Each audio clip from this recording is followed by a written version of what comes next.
Rajasthan institute की biology की इस क्लास में आप सभी का तहे दिल से बहुत बहुत स्वागत है।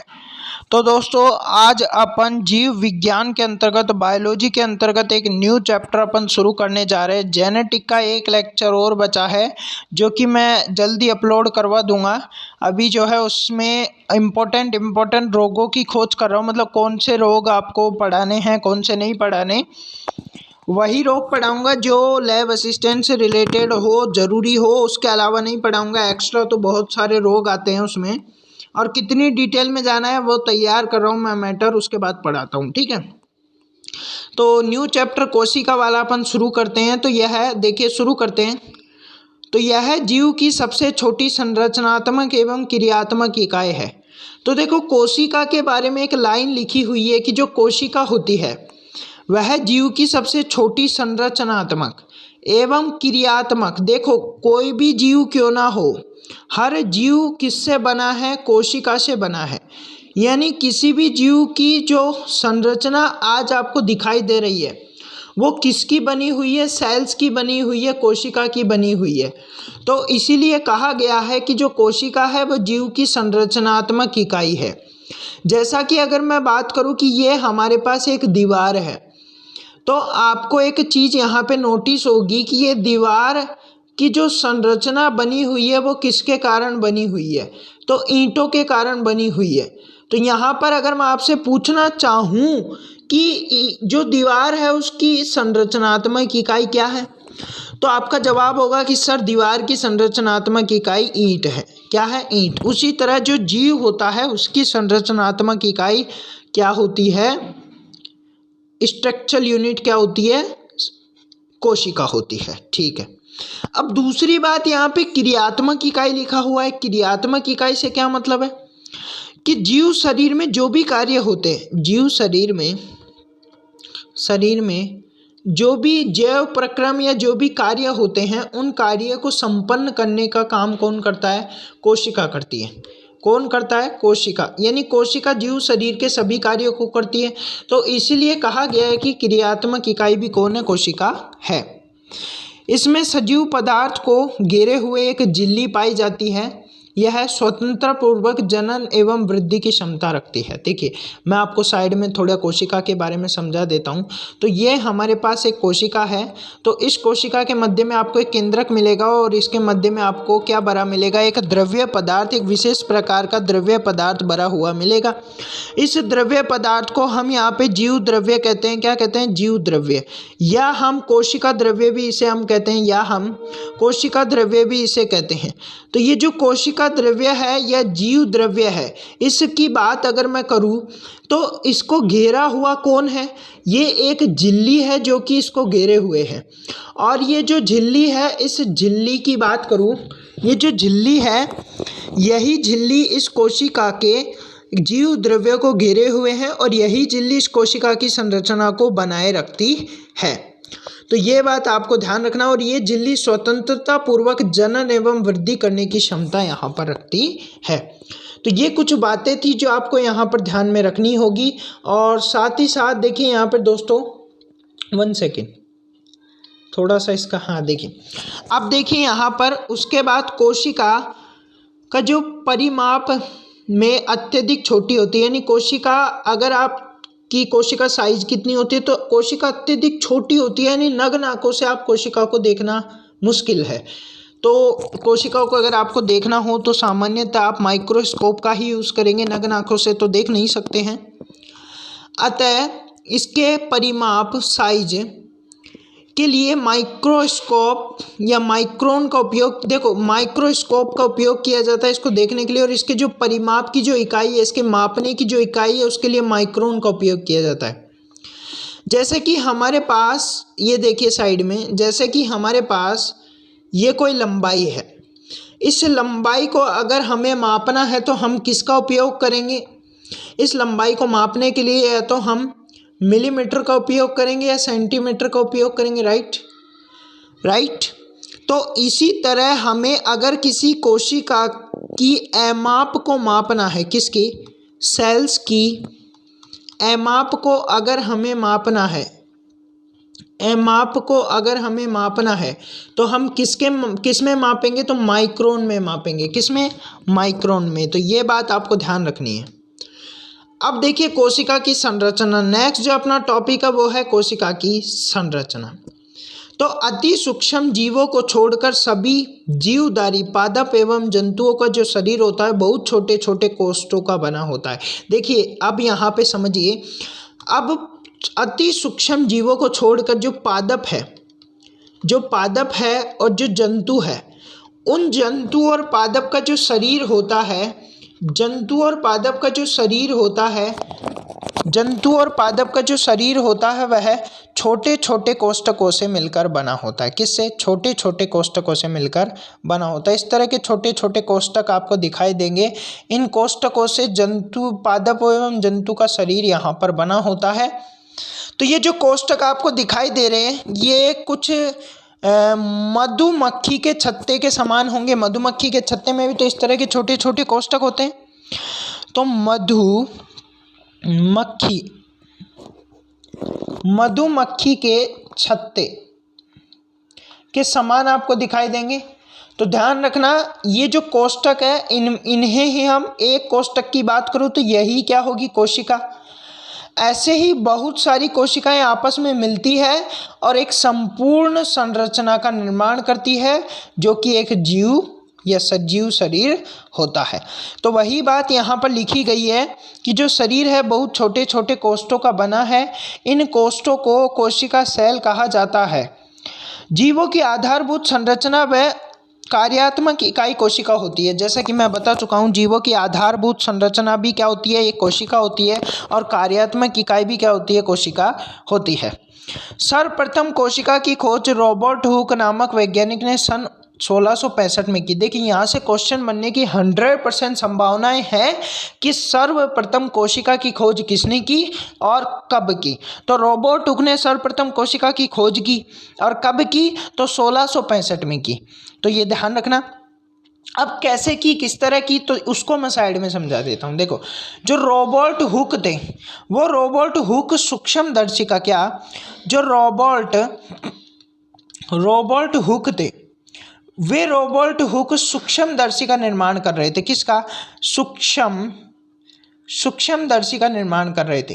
तो जब सूक्ष्मदर्शी का निर्माण कर रहे थे तो उन्होंने सूक्ष्मदर्शी के निर्माण के समय सूक्ष्मदर्शी का परीक्षण करने का प्रयास किया। तब उन्होंने लकड़ी का कॉर्क लिया। क्या लिया? कॉर्क। लकड़ी का कॉर्क लिया। किसका? लकड़ी का या पादप का कॉर्क लिया।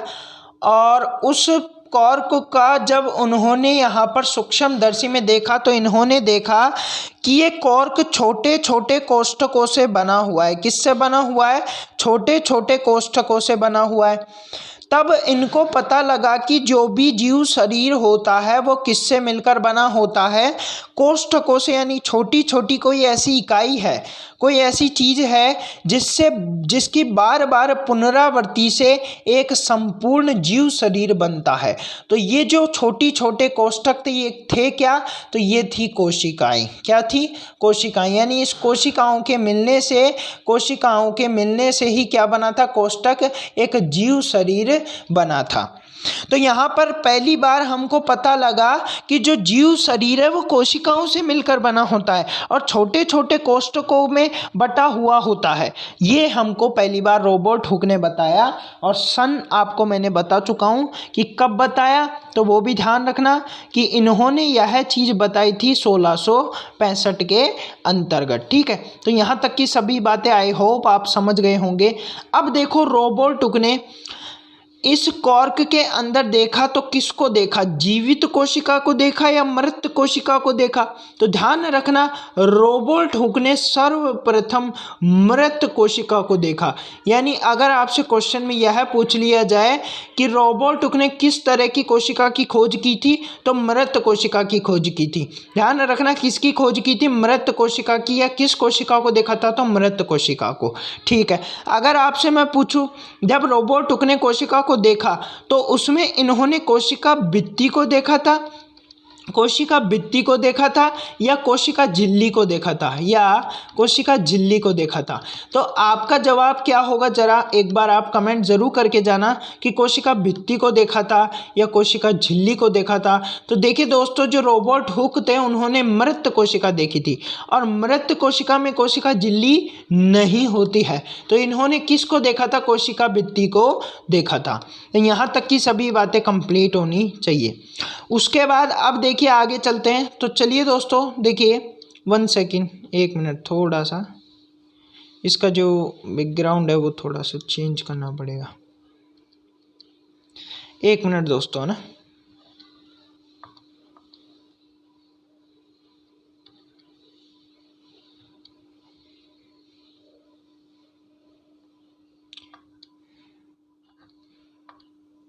चलिए अब देखो यहाँ पर, उसके बाद यहाँ पे सन 1674 में, 1 मिनट, ऊपर भी कुछ लाइनें रह गई है, हाँ ऊपर भी रह गया। देखिए अब देखिए यहाँ पर जो 1665 में जो इन्होंने देखा था मृत कोशिका को, स्वनिर्मित सूक्ष्मदर्शी की सहायता से बोतल के कोर के एक पतले परत का अध्ययन के आधार पर मधुमक्खी के छत्ते के कोष्ठ देखे और इसे कोसा नाम दिया गया। क्या नाम दिया गया था उस टाइम, कोसा। उसके बाद यह तथ्य उनकी पुस्तक माइक्रोग्राफिया में प्रकाशित हुआ कि इन्होंने बताया कि एक जीव छोटे छोटे कोष्ठकों से बना होता है, छोटे छोटे कोष्ठकों में बटा होता है। ये किस पुस्तक में प्रकाशित हुआ, तो रॉबर्ट हुक के माइक्रोग्राफिया नामक पुस्तक में प्रकाशित हुआ और इसका नाम कोसा दिया गया। सन 1664 में ल्यूवेनहोक ने सबसे पहले उन्नत सूक्ष्मदर्शी की सहायता से तालाब के जल में स्वतंत्र रूप से जीवित कोशिका के पता लगाया। अब एक यहाँ पे बड़ा क्वेश्चन ये बन के आता है, क्या बड़ा क्वेश्चन निकलता है, बड़ा क्वेश्चन ये निकलता है कि जीवित कोशिका की खोज किसने की, जीवित कोशिका की खोज किसने की। तो जीवित कोशिका की जो खोज करता है, यानी जो जीवित कोशिका की जिन्होंने खोज की वो कौन थे, तो ल्यूवेनहोक थे। कौन थे, ल्यूवेनहोक। यानी ल्यूवेनहोक ने जीवित कोशिका की क्या की थी, खोज की थी। और ल्यूवेनहोक ने कहाँ, किसके अंदर जीवित कोशिका की खोज की, तो तालाब के पानी में। किस में, तालाब के पानी में जीवित कोशिका की खोज की थी। उसके बाद बड़ी बात एक और आती है, एक और पॉइंट यहाँ पे इम्पोर्टेंट है कि तालाब के पानी में ल्यूवेनहोक ने जीवित कोशिका की खोज की थी और इन्होंने अपने उन्नत किस सूक्ष्मदर्शी की सहायता से की थी, तो उन्नत सूक्ष्मदर्शी की सहायता से खोज की थी। सूक्ष्मदर्शी किस सूक्ष्मदर्शी की सहायता से, तो उन्नत सूक्ष्मदर्शी की सहायता से तालाब के पानी में जीवित कोशिका की खोज की थी, ल्यूवेनहोक ने की थी। ये बड़ा इंपॉर्टेंट पॉइंट यहाँ पे ध्यान रखना। उसके बाद देखिए यहाँ पे नेक्स्ट, कोशिका एक विशिष्ट पारगम्य झिल्ली से घिरी रहती है तथा यह स्वजनन की क्षमता या वृद्धि की क्षमता रखती है। प्रत्येक जीव का शरीर कोशिका से निर्मित होता है। जीव एक कोशिकीय बहुकोशिकीय हो सकते हैं। देखिए कोशिका का जो जीव द्रव्य जिस झिल्ली से घिरा रहता है उसमें स्वजनन एवं वृद्धि की क्षमता होती है और जो प्रत्येक जीव होता है उसका शरीर कोशिका से निर्मित होता है। जीव एक कोशिकीय भी हो सकता है और बहुकोशिकीय भी हो सकता है। ये पॉइंट यहाँ पे ध्यान रखना। अब बड़ी इंपॉर्टेंट चीज़ देखना यहाँ पे, इससे आपको सभी चीज़ें क्लियर हो जाएगी। जो मैथ वाले स्टूडेंट उनको भी समझ में आएगी एक एक चीज़ें। जो कोशिका सिद्धांत है वो समझने का प्रयास करना। कोशिका सिद्धांत क्या कहता है? कोशिका सिद्धांत कहता है कि बहुत सारी कोशिकाएं मिलती है और ये बहुत सारी कोशिकाएं मिलकर आपस में ऊतक का निर्माण करती है। किसका निर्माण करती है? ऊतकों का निर्माण करती है। और भिन्न भिन्न ऊतक मिलकर एक अंग का निर्माण करते हैं और बहुत सारे अंग मिलकर एक शरीर का निर्माण करते हैं। तो देखो कोशिकाएं मिलती है, ऊतक बनाती है, ऊतक मिलते हैं, अंग बनते हैं, अंग मिलता है, शरीर बनता है। जैसे कि आपके शरीर में पाचन तंत्र और जो किडनी है, आपका जो श्वसन तंत्र है और आपका जो मस्तिष्क है, आपकी जो हाथ पैर है और साथ ही साथ आपका संपूर्ण शरीर जो बना हुआ है, वह संपूर्ण शरीर किसका बना हुआ है? कोशिकाओं का बना हुआ है। अब कोशिकाएं मिलकर ऊतक बनाती है। क्या बनाती है? ऊतक बनाती है। और ऊतक मिलकर क्या बनाते हैं? अंग बनाते हैं। और अंग मिलकर क्या बनाते हैं? शरीर बनाते हैं। क्या बनाते हैं? शरीर बनाते हैं। तो ये बात आपको ध्यान में रखनी है। तो देखिए, आप थ्योरेटिकली इन चीज़ों को समझ लीजिए। तो क्या लिखा हुआ है? लिखा हुआ है पहले कि कोशिकाओं का समूह मिलकर ऊतक का निर्माण करता है, यानी भिन्न भिन्न कोशिकाएं आपस में मिलती है और किसको बनाती है? ऊतक को बनाती है। तो ऊतकों के मिलने से अंग का निर्माण होता है। अब ये ऊतक बन गए तो ऐसे बहुत सारे ऊतक मिलेंगे, ऐसे एक बहुत सारे ऊतक मिलते हैं और ऊतकों के बनने से क्या बनता है? अंग बनता है। अब अंग मिलेंगे और अंगों का समूह बनेगा और फिर किसका निर्माण होगा? शरीर का निर्माण होगा। किसका निर्माण होगा? शरीर का निर्माण होगा। तो बस ये छोटी सी बात यहाँ पे थी, ज़्यादा कुछ जो है हार्ड नहीं थी। अब यह सिद्धांत 1838 में वनस्पति वैज्ञानिक एम.जे. स्लाइडेन जर्मन में रहने वाले थे तथा जंतु विज्ञान शास्त्री 1839 में थियोडोर ने दिया था। इसके अनुसार प्रत्येक जीव का शरीर एक या अनेक कोशिकाओं का बना होता है। देखिए कौन से सिद्धांत की बात हो रही है? इस सिद्धांत की जिसमें बताया गया है कि जिसमें आप लोगों को बताया गया है कि जो कोशिकाएं होती है वे कोशिकाएं आपस में समूह बनाती है और समूह बनाने के पश्चात ऊतक का निर्माण करती है। और ये जो ऊतक यहाँ पे बनता है, ये ऊतक समूह बनाते हैं और समूह बनाने के पश्चात अंग का निर्माण होता है और अंग बनते हैं बहुत सारे और सभी अंग मिलकर एक शरीर का निर्माण करते हैं। तो यह जो सिद्धांत यहाँ पर दिया गया है, यह सिद्धांत के अनुसार बताया गया है कि जो प्रत्येक शरीर है वो किसका बना है? कोशिकाओं का बना होता है। प्रत्येक जीव की उत्पत्ति कोशिका से होती है। ये दोनों पॉइंट यहाँ पे ध्यान में रखना। प्रत्येक कोशिका एक स्वाधीन इकाई है, तथापि सभी कोशिकाएं मिलकर काम करती है। फलस्वरूप एक जीव का निर्माण होता है। देखिए यहाँ पर जितनी भी कोशिकाओं से मिलकर वन सेकेंड, गलत लिखा है ना,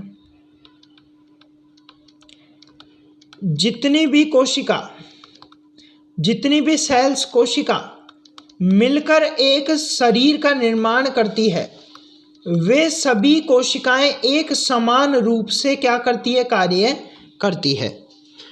कोशिका की उत्पत्ति जिस क्रिया से होती है उसमें केंद्रक मुख्य कार्यकर्ता के रूप में भाग लेता है। देखिए जैसा कि मैंने आपको तो पता ही होगा कि ये हमारे शरीर की कोशिका है, तो इसके अंतर्गत क्या होगा?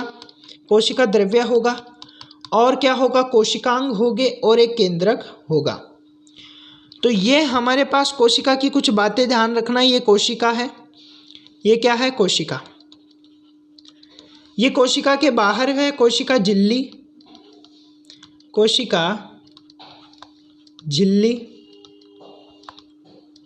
ठीक है। और ये है हमारे पास केंद्रक, ये हमारे पास है कोशिका द्रव्य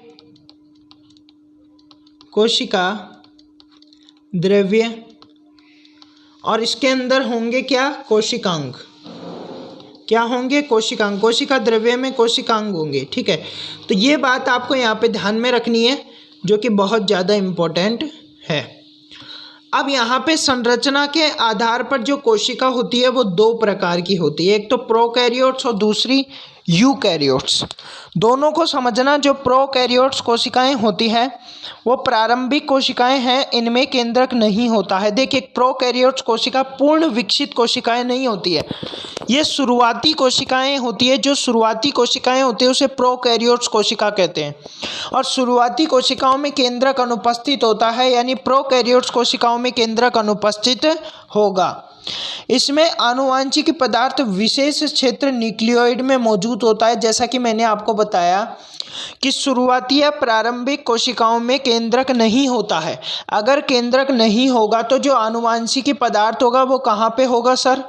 तो विशेष क्षेत्र होता है इनके अंतर्गत, वो होता है न्यूक्लियोइड्स, उसके अंतर्गत ये आनुवांशिक पदार्थ उपस्थित होता है। और ये जो प्रोकैरियोट्स कोशिका है इसका जो आकार है वो 1 माइक्रोन से 10 माइक्रोन के मध्य होता है। ये बात आपको यहाँ पे ध्यान में रखनी है, क्वेश्चन आ सकता है इम्पोर्टेंट कि प्रोकैरियोट्स कोशिका का आमाप आकार कितना है, तो 1 माइक्रोन से 10 माइक्रोन। यूकैरियोट्स कोशिका पूर्ण विकसित कोशिकाएं होती है जिसमें पूर्ण विकसित केंद्रक दोहरी झिल्ली से घिरा होता है।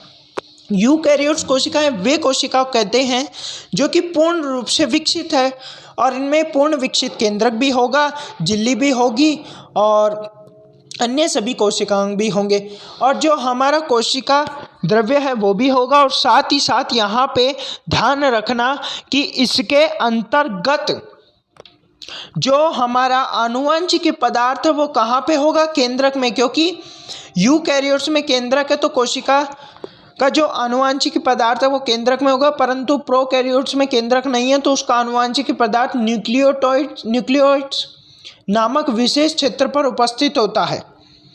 इसमें समसूत्री कोशिका विभाजन होता है जबकि प्रोकैरियोट्स में असूत्री कोशिका विभाजन। देखो दोनों में अंतर है, जो यूकैरियोट्स होता है उसमें समसूत्री और अर्धसूत्री कोशिका विभाजन होता है, जबकि अगर मैं बात करूं प्रोकैरियोट्स की तो उसमें असूत्री कोशिका विभाजन होता है और इसमें गुणसूत्रों की संख्या 1 से अधिक होती है यूकैरियोट्स में। अब देखिए आगे चलते हैं, तो यहाँ पर देखिए कोशिका संरचना, इसके 3 भाग होते हैं, कोशिका झिल्ली, कोशिका केंद्रक, कोशिका द्रव्य एवं केंद्रक। देखिए कोशिका संरचना की बात करूँ तो इसके 3 भाग होंगे, एक तो झिल्ली जो कि बाह्य रूप में है, एक केंद्रक जो कि मध्य में होगा और एक द्रव्य जो कि केंद्रक एवं झिल्ली के बीच होगा। कोशिका द्रव्य व केंद्रक को सम्मिलित रूप से जीव द्रव्य या प्रोटोजोआ भी कहा जाता है। देखिए कोशिका द्रव्य और केंद्रक इनको ही सम्मिलित रूप से प्रोटोजोआ या जीव द्रव्य कहा जाता है। ये कुछ बातें आपको यहाँ पे ध्यान में रखनी होगी। और अब चलते हैं आगे, कुछ इंपॉर्टेंट चीज़ें तो कोशिका झिल्ली की यहाँ पर बात करेंगे। तो देखिए कोशिका झिल्ली क्या है, सेल मेम्ब्रेन क्या है, तो यह एक पतली मुख्यतः लचीली, क्या मुलायम व लचीली झिल्ली होती है। जो कोशिका झिल्ली होती है वह पतली होती है, मुलायम होती है और लचीली होती है, ठीक है। जो प्रत्येक कोशिका का आवरण होती है, ये कोशिका झिल्ली हर एक कोशिका के आवरण के रूप में पाई जाती है। चूँकि यह झिल्ली जीवित एवं अर्धपारगम्य होती है, ये जो झिल्ली होती है जीवित भी होती है एवं अर्धपारगम्य भी होती है। अर्धपारगम्य से क्या मतलब है? अर्धपारगम्य से मतलब है कि कुछ ही पदार्थों को अपने से होकर जाने देती है, अतः कुछ ही पदार्थ इसके भीतर से आ और जा सकते हैं। जैसा कि मैंने बताया कि अर्धपारगम्य है, यानी इससे कुछ ही प्रकार के पदार्थ आ जा सकते हैं, अतः इसे चयनात्मक पारगम्य झिल्ली भी कहा जाता है। ध्यान रखना, कोशिका झिल्ली को चयनात्मक पारगम्य झिल्ली भी कहा जाता है। यह दोहरी परत वाली झिल्ली होती है जिसके बीच कई छिद्र होते हैं।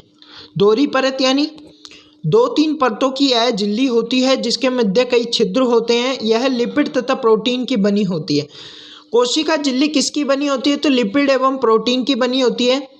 जो परतें प्रोटीन की तथा इसके बीच के, देखिए 2 परतें किसकी होती है? प्रोटीन की होती है तथा इसके बीच में लिपिड की एक परत पाई जाती है। जैसे ये हमारे पास एक परत प्रोटीन की है और दूसरी परत ये, तो इनके बीच में एक और परत होगी, इनके बीच में एक और परत होगी। देखो ये इनके बीच में एक ये परत रही, तो ये जो ऊपर की 2 परतें हैं ये तो हो गई प्रोटीन की और बीच की जो परत है ये हो गई किसकी? लिपिड की। तो ये बात यहाँ पे ध्यान रखना। उसके बाद यहाँ पे यह है, देखो इसको मैं डिटेल में समझाऊंगा, एक बार थ्योरेटिकली पढ़ा दूँ। यह कोशिका की आंतरिकी सहारा प्रदान करता है और एवं इसका आकार निश्चित बनाए रखना है। अब इसको समझ लेते हैं साइड में। पहला पॉइंट क्या है, यह एक पतली मुलायम लचीली झिल्ली होती है। तो देखो यहाँ पे आप भी अपने नोट्स में नोट करते रहना जो मैं नोट करवा रहा हूँ, ठीक है। तो आपके नोट्स में सेल मेम्ब्रेन टॉपिक डाल लो, सेल मेम्ब्रेन नोटबुक में सेल मेम्ब्रेन, ठीक है। अब देखो जो सेल मेम्ब्रेन यानी कोशिका झिल्ली उस कोशिका झिल्ली होती है, उसकी बात करूँ तो यह कैसी होती है, मुलायम होती है, मुलायम होती है, लचीली होती है, मुलायम लचीली, और साथ ही साथ कैसी होती है, तो मुलायम भी होगी लचीली भी होगी, और यहाँ पर यह लचीली मुलायम एवं पतली होगी। प्रत्येक कोशिका यह जो कोशिका झिल्ली होती है यह प्रत्येक कोशिका का आवरण होती है। यह साथ में कैसी होती है, पतली होती है। और ये जो कोशिका झिल्ली है ये हर एक कोशिका का क्या है, आवरण है। आवरण किसका आवरण, कोशिका का। प्रत्येक कोशिका का आवरण कौन होती है, तो कोशिका झिल्ली होती है। प्रत्येक कोशिका का आवरण कौन है, तो कोशिका झिल्ली है। उसके बाद नेक्स्ट हमारे पास लिखा हुआ है कि यह अर्धपारगम्य होती है। कैसी होती है, नेक्स्ट देखना कि यह अर्धपारगम्य होती है। अर्धपारगम्य, अर्धपारगम्य होती है। इससे क्या तात्पर्य है, इससे हमारा तात्पर्य है कि कुछ ही पदार्थों को अपने से होकर जाने देती है। कुछ ही पदार्थ इससे जा सकते हैं, इससे कुछ ही पदार्थ इससे जा सकते कुछ ही पदार्थ इससे जा सकते हैं, अर्धपारगम्य होती है।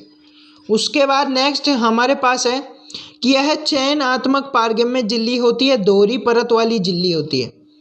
यह कैसी होती है, तो यह जो झिल्ली होती है कोशिका झिल्ली यह दोहरी परत वाली होती है, दोहरी परत वाली झिल्ली होती है। और यह जो है किससे बनी होती है, तो यह प्रोटीन प्लस लिपिड की बनी होती है। और प्रोटीन प्लस लिपिड यानी इसके दो आवरण तो ये होंगे। ये जो बाह्य आवरण आपको दिखाई दे रहे ये किसके होंगे, तो प्रोटीन के होंगे।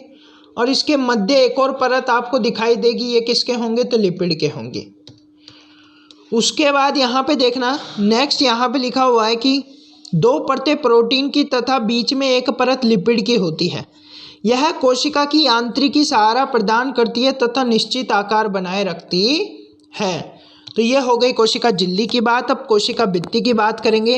तो पादप कोशिका के चारों ओर यानी चारों ओर आवरण के रूप में कोशिका भित्ति पाई जाती है। चारों ओर का जो आवरण होता है वह कोशिका भित्ति कहलाती है। हमारे पास ये कोशिका है और ये किसकी कोशिका है, तो पादप की कोशिका है। तो पादप की कोशिका का ये जो आवरण है यह आवरण क्या कहलाएगी, कोशिका भित्ति कहलाएगी। क्या कहलाएगी, कोशिका भित्ति कहलाएगी। तो ये बात आप यहाँ पे ध्यान में रखना। यह सेल्यूलोज की बनी होती है तथा पारगम्य होती है। यह पादप कोशिका को यांत्रिक सहारा देकर उसका आकार बनाए रखने में सहायता करती है। यह कोशिका झिल्ली की रक्षा एवं सूखने से बचाती है। देखो जो पादप कोशिका है वो कोशिका झिल्ली को सूखने से बचाती है और उसकी रक्षा करती है। साथ ही साथ यह पादप कोशिका का आकार भी बनाए रखती है। और ये जो कोशिका भित्ति है किस में पाई जाती है, तो ध्यान रखना पादप कोशिका में पाई जाती है। तो इस तरह दोस्तों आज अपन कोशिका वाले टॉपिक में कुछ इंट्रोडक्शन वाला पार्ट पढ़ा, इसको आप नोट्स बना लेना। अब अपन खींचेंगे इस चैप्टर को और धड़ाधड़ कंप्लीट कर लेंगे, क्योंकि मेनली इंट्रोडक्शन बहुत ज़्यादा ज़रूरी होता है। बेसिक नॉलेज तो आपको हो ही गई होगी, बायो वालों को तो पता ही होता है इन सभी के बारे में, बट मैथ्स वालों को पता नहीं होता है। तो बेसिक नॉलेज तो हो ही गई, अब डिटेल में चलना शुरू कर देंगे कल से। जय हिंद जय भारत दोस्तों, मिलते हैं नेक्स्ट वीडियो में। जय हिंद जय भारत।